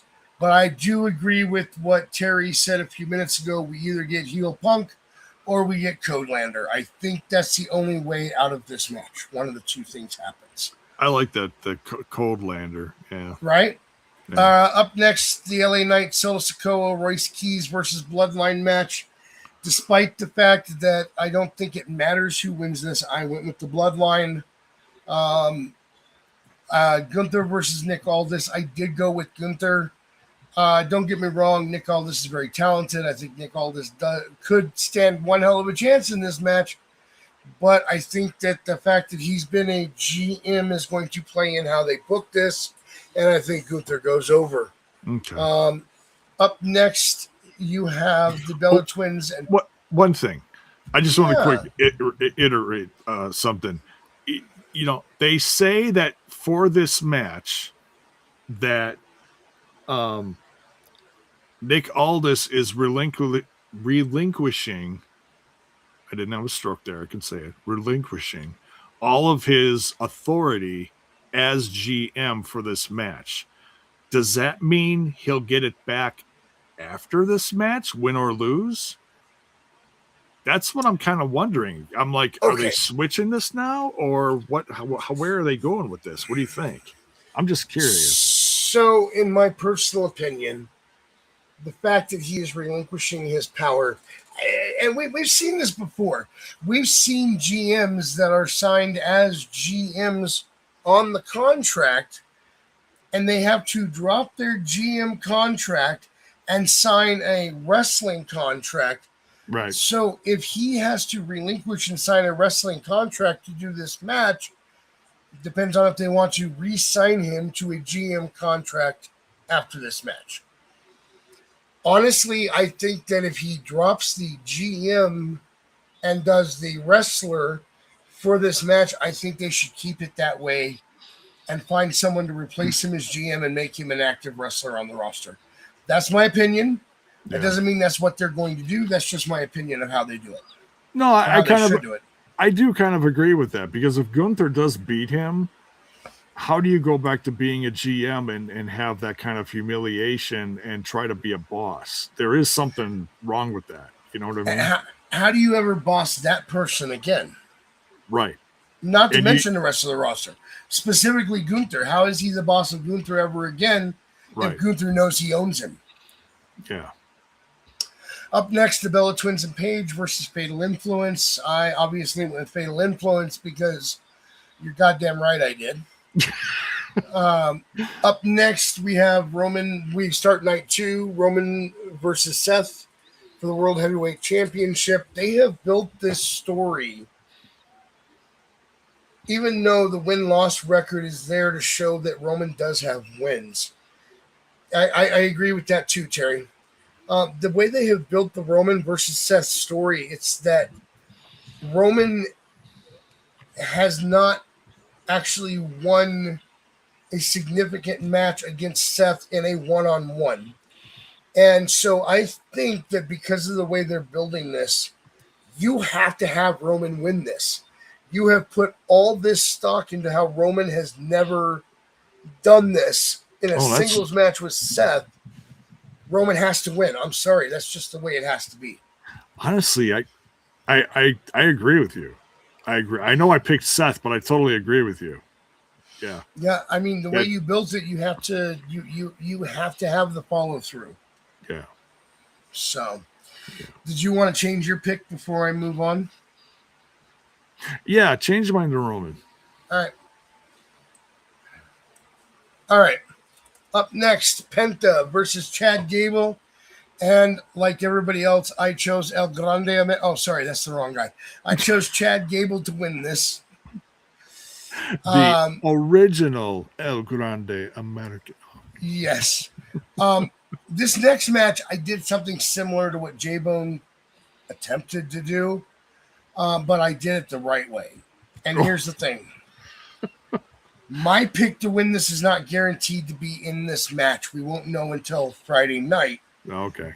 I think if Julia is in the match, Julia wins this match. If Julia is not in this match, I think it's going to be Chelsea Green. But if Julia is in the match, she wins. Okay. That's my opinion. Similar but different. Okay. Yeah. Yeah. Danhausen versus Dom. Human Money's on a pole. Considering you just brought Ryan Garcia in to swing a guitar at Joe Hendry's back and help out Judgment Day against Hendry and Danhausen, I am 100% certain that leads to Danhausen winning this match. I'm sorry for anybody that disagrees with me, but if you disagree, you are cursed. There you go. Up next, we have Sammy versus Finn. Yeah, exactly. Roman has to conquer Seth. Up next, we have Sammy versus Finn for the number 1 contendership. Finn Balor wins this match. Why does Finn Balor win this match, Max? Well, let me tell you why Finn Balor wins this match. I 100% am guaranteeing that Sammy will be a member of the Bloodline for the War Games match. You cannot have him win the number 1 contendership for the undisputed WWE Championship, which will be held by either Punk or Cody Rhodes. Have him win the number 1 contendership for that and be part of that War Games match. You can't do it. I'm sorry. You cannot. He is either going to be the number 1 contender or he is in the War Games match with the Bloodline. He is in the War Games match with the Bloodline. I'm sorry. That's final answer. Finn Balor is winning number 1 contendership to take on either Punk or Cody Rhodes. And as we've all stated here, we all believe that it is going to be Punk or Ramblers Unleashed will riot, according to Baron. Finally, that brings us to the Lemon Pepper Steppers versus Baron Corbin for the United States Championship.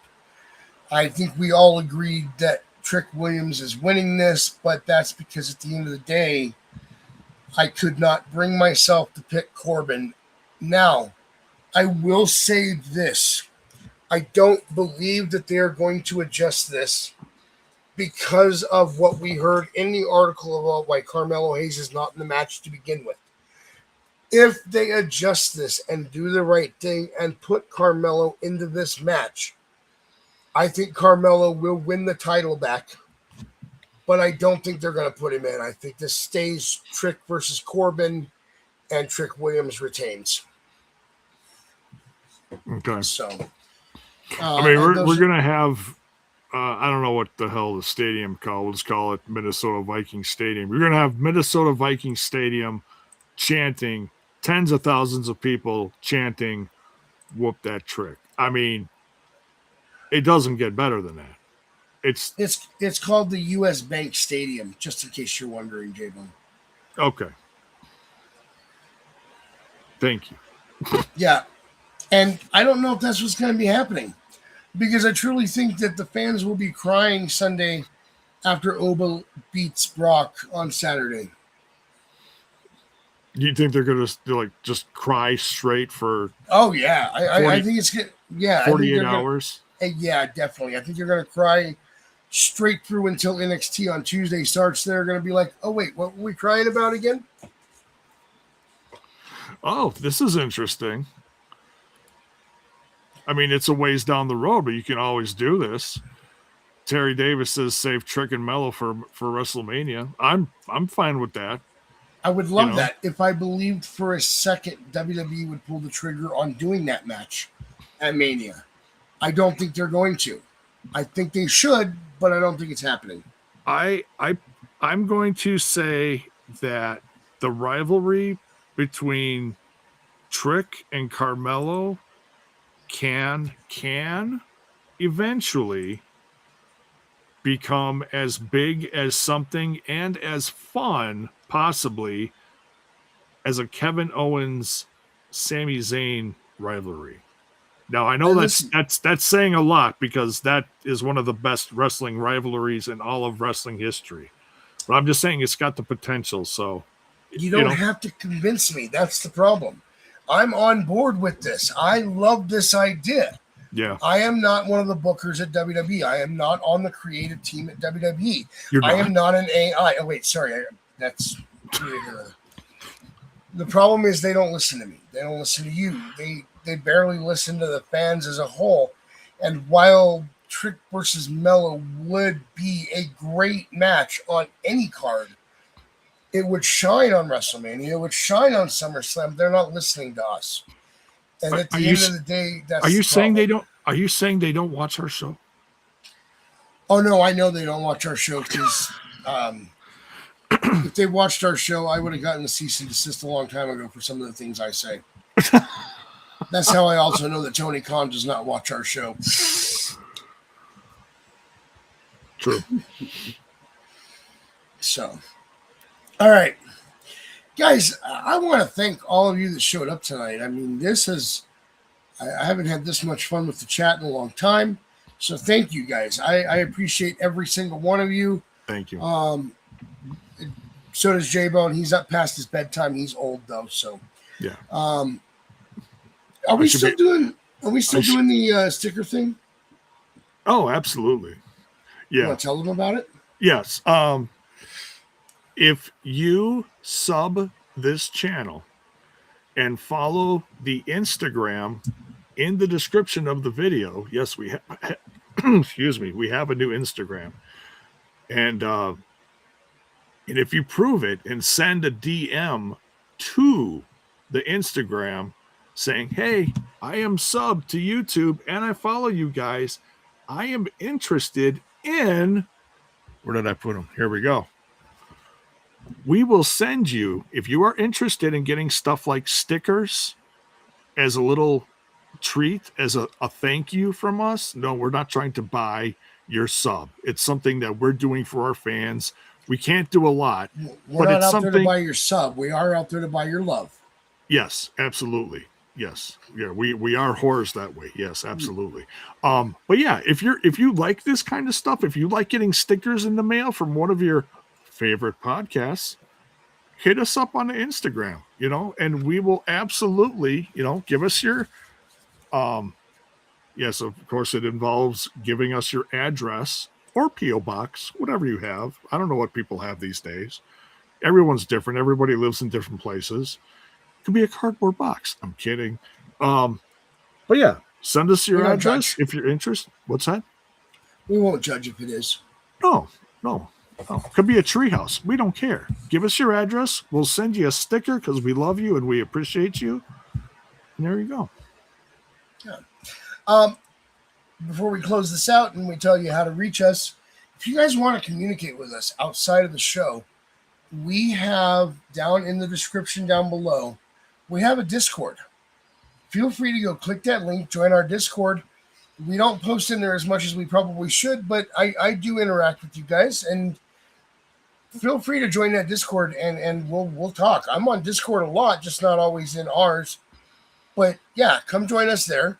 Also, if you're interested in getting into the business or you want to read more about getting into the business, down below in the description is also the link to the Rob Ryzin book, In Demand Indie, available on Amazon. Feel free to buy that. It's a great book, and it's written by someone that I have the utmost respect in. I have watched this guy go from a skinny kid to one of the best workers on the indie circuit. He has worked for AEW. He has been on NXT.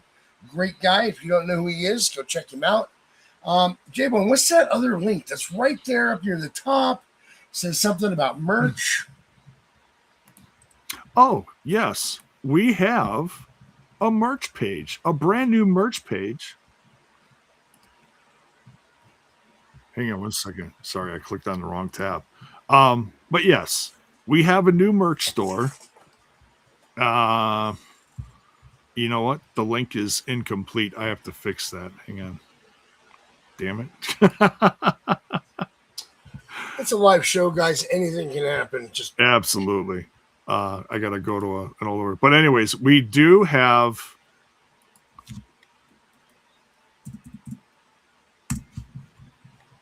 on Spreadshop, we have a new merch link. Copy.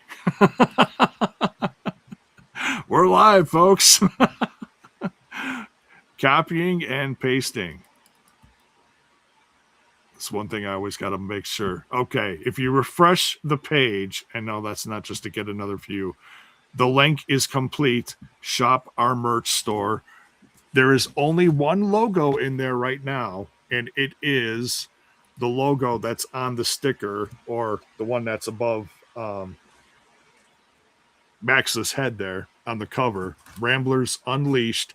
You can get t-shirts, you can get bags, you can get mouse pads, stuff for your office, posters, whatever, hats, yeah, a number of things. So yeah, if you want to, it's a great way to help support the show and keep it afloat, if you will. So yeah, we appreciate everyone. And if you do buy some merch, drop us a picture of it in the Discord or on Instagram, and we'll show it off and be like, hey, you could be like this cool guy or this cool gal, yeah. And Jaybone, how can they reach you? And tell them the Instagram handle as well. Is it not in there? It might be. I'm just saying, just say it for them. Why am I not seeing it? There it is. Okay, Instagram is Ramblers Unleashed, all one thing. And for me personally, on the old Twitter box or X or whatever the hell you want to call it, it's right here, Jaybone5150. That's Jaybone 5150. And you can find the podcast at the Ramblers Pod. You can find us on Facebook, as we just said, Instagram. Join our Discord. You can find me at Max Magius. I keep it right here on the screen, by the way, at Max Magius. Feel free to give me a follow. Join us in the Discord. All that fun stuff. And if you enjoyed tonight's show, please feel free to hit that like button. And if you aren't already subscribed, please consider subscribing and maybe even hitting that bell icon so you get notified when we go live. Now, guys, get out there, watch some wrestling, and get yourself ready for SummerSlam weekend. Is that it? Is that the show? Oh, that's the show. That's We done? Yeah. Okay. Oh. Thank you. Yeah, thank you guys. I was not ready. I mean, we've gone 2 hours. I think we've hit our mark. Here we go.